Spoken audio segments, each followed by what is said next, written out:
Baina TV, connected to your world.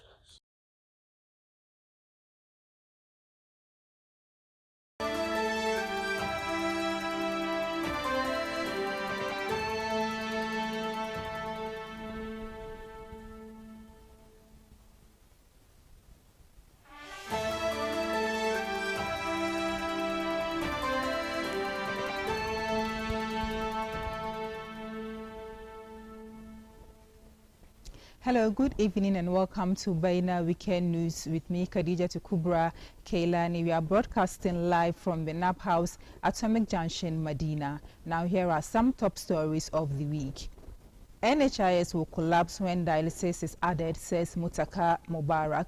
And also TUC described 24 hours economy by John Mahama, laudable. Then 4 persons sustained injuries during an accident at Atomic Junction in Medina. And finally, the National Chief Imam shows solidarity with Palestinians. We bring you details of the stories in a bit.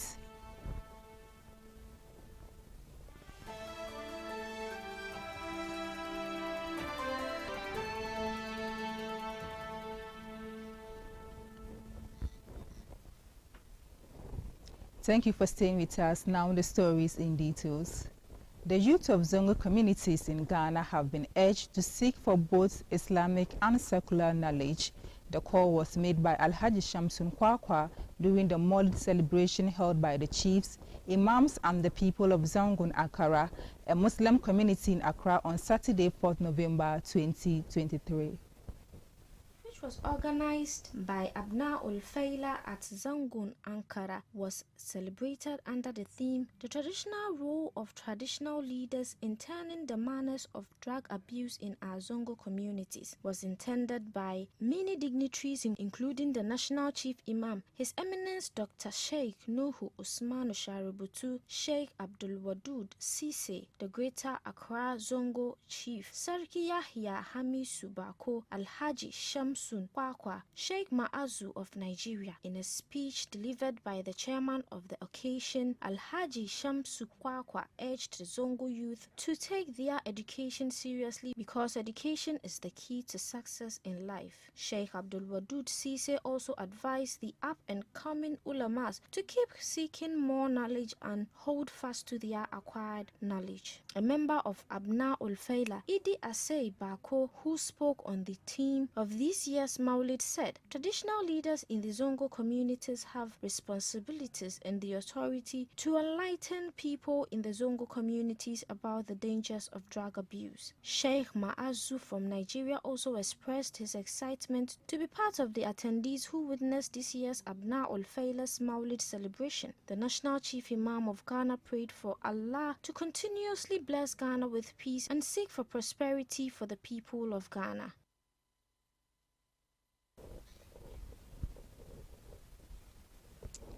The Muslim community in Bolgatanga have been cautioned about the health implications associated with the act of continuous redigging of graves. The call was made in Bolgatanga when a large crowd of Muslims stormed the cemetery to carry out reconstructed graves of their departed ones for preservation.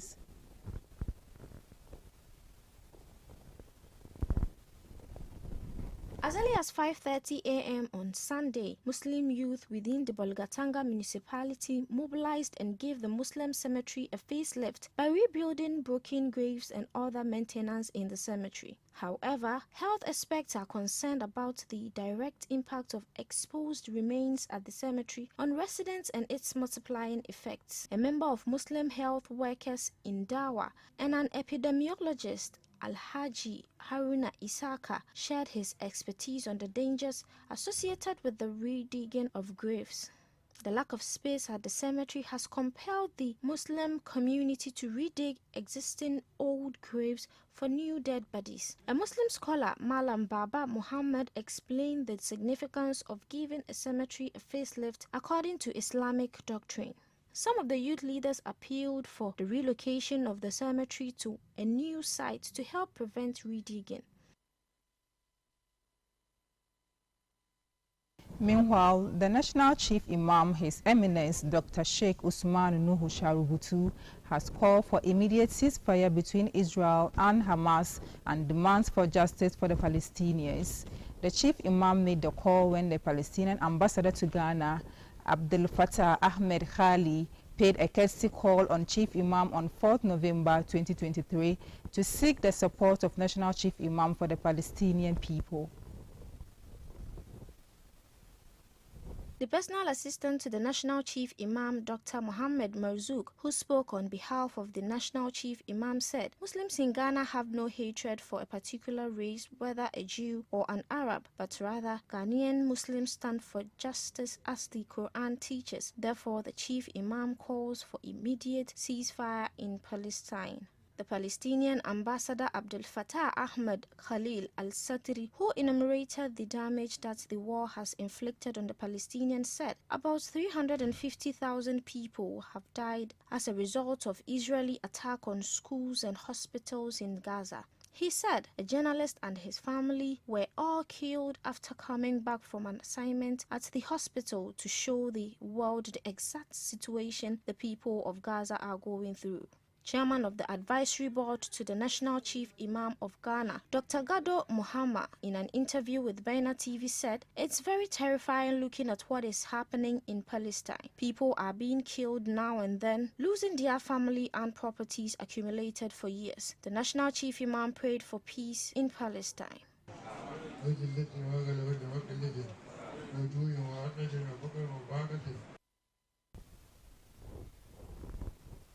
In other stories, a commercial driver and 3 others sustained injuries during an accident which happened last Friday morning at Atomic Junction in Medina.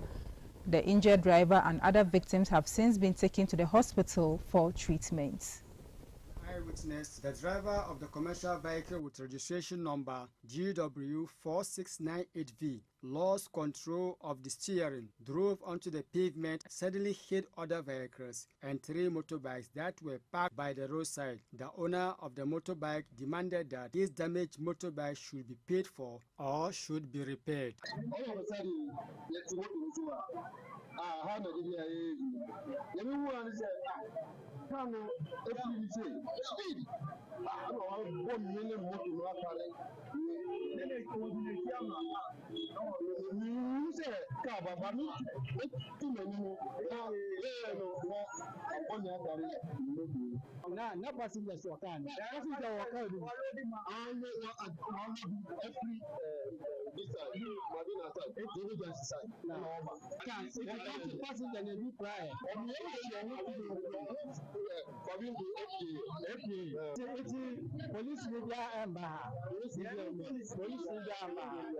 An elderly lady who was in the commercial vehicle gave an account of what caused the accident. On the left side,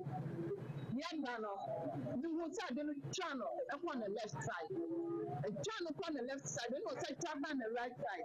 Driver, no. And then so channel point and the outside of software channel, and on the outside a hand. She was in a way, I said, I'm looking at that was in the room, and then I would be said, of course, the accident in the back.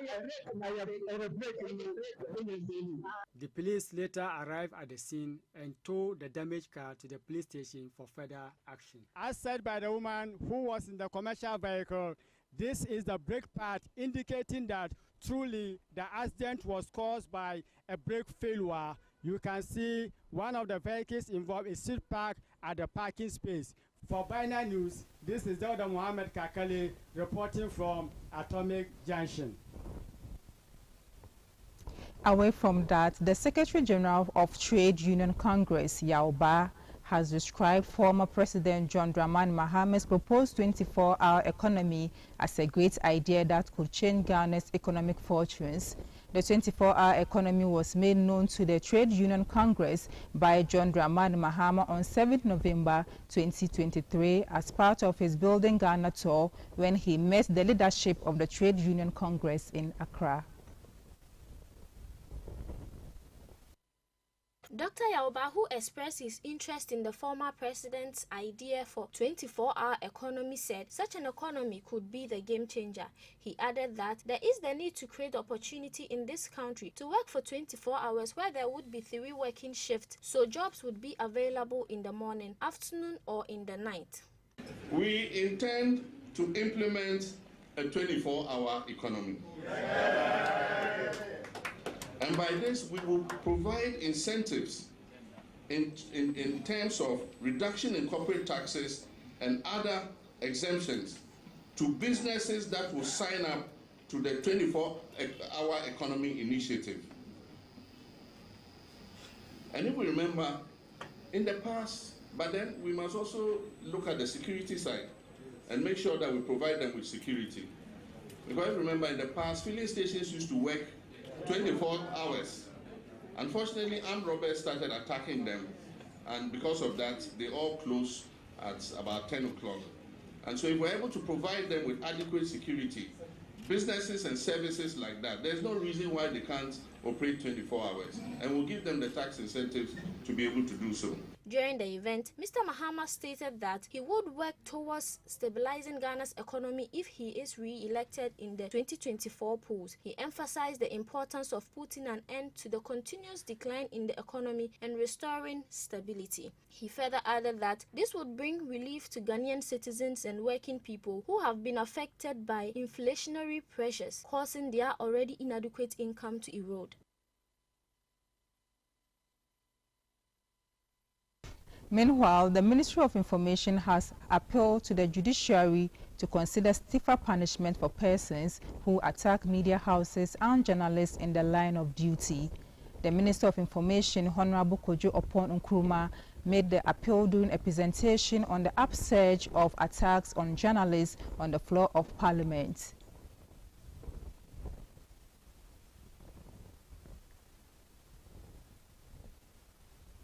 The Minister of Information, Kojo Oppong Nkrumah, said data available to his ministry suggested that the trend was on the ascendancy, where he indicated that the phenomenon of attacks and intimidations on journalists was gaining impunity in Ghana. The minister further told the House that in 2012, the United Nations introduced the UN Plan of Action on the Safety of Journalists. The plan requires a multi-stakeholder approach, including involving all the actors at the global and country level to comprehensively address the 3 Ps: prevent violence against journalists, protect journalists in danger, and prosecute the perpetrators. The plan of action aimed at creating a free and fair environment for journalists and media workers. Mr. Oppong Nkrumah said recommended measures include, among other undertakings, the establishment of a coordinated interagency mechanism to handle issues related to the safety of journalists,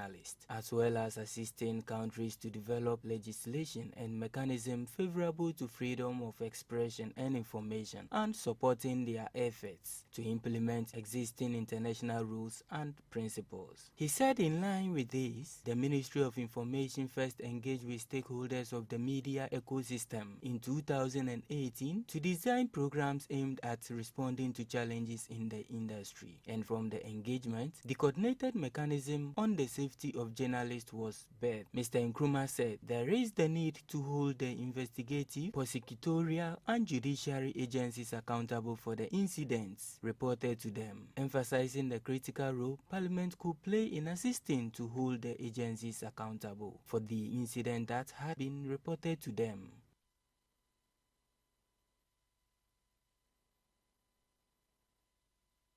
Member of Parliament Health Committee, Mubarak Mohammed Mutaka, has disagreed with the sustainability plan of the Health Minister, Kweku Agyeman-Manu, to include dialysis in the National Health Insurance Scheme. Mr. Agyeman-Manu, while addressing Parliament on Thursday, November 9, to brief the House on what led to the closure of the renal unit at the Korle Bu Teaching Hospital, suggested 3 options to forestall the recurrence of the closure of the renal unit. According to him, the Health Ministry, in collaboration with Kolebu and the Ministry of Finance, is considering the possible inclusion of dialysis on the National Health Insurance Benefits Package, granting subsidies based on proposals received from Kolebu and possible review of tariffs to ensure the sustainability of the service. However, the member of for Asawase, who is also the ranking member of Health Committee of Parliament, believed that said plan would overstretch the National Health Insurance Fund and said it is inhumane to carry out that plan. Meanwhile, the Chief Executive Officer of the National Health Insurance Authority, Dr. Bernard Okoboy, has suggested measures the government can adopt to reduce out-of-pocket expenses for the renal patients.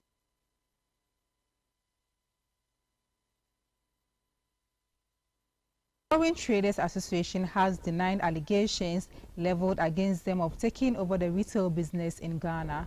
The Foreign Traders Group said the claim by trade at UTC in Accra's Central Business District is not true and that they are still operating in the wholesale space. Speaking to a sister station in Accra yesterday, the spokesperson for the foreign traders, Abdul Malik, denied the allegations and described such accusations as baseless and without merit. The Traders Advocacy Group also threatened to seek an interpretation of the GIPC Act forbidding non-Ghanaians from engaging in retail trade. Abdul Malik told the media that his outfit is prepared to demonstrate to any court that they are operating within the bounds of the law. He added that foreign traders are law-abiding businessmen and businesswomen in Ghana, so if there is evidence that they have breached the law, let the law take its course. They are ready to defend their case in court to prove that they are engaged in wholesale business and not retail trade.